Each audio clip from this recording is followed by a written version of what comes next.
Hi guys, Nisar here from DataMites. So today's interview question is that what is big omega notation?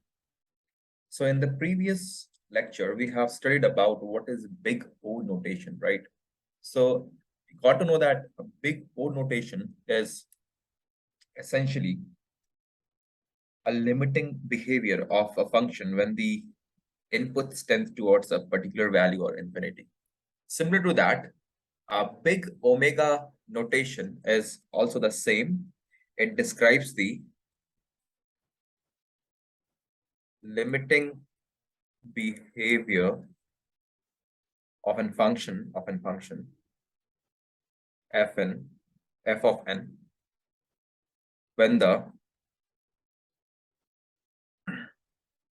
input tends to a particular value or infinity.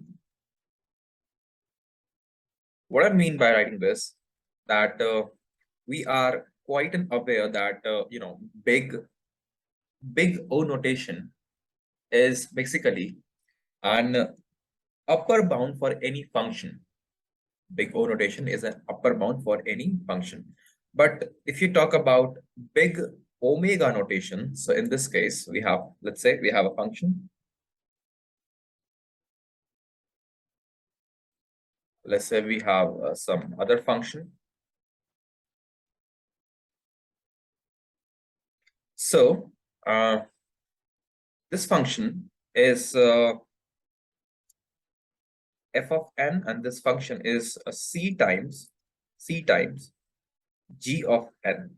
And let's say this is a point where I call this to be, this is n, and this is of course the time complexity. This point is n naught. So in b omega notation, we write, I'll write here, f of n is equal to omega of gn. And how do we interpret it? We interpret it means for some value of c which is greater than 0, we are talking about this c which is greater than 0, and some value of your n means number of input,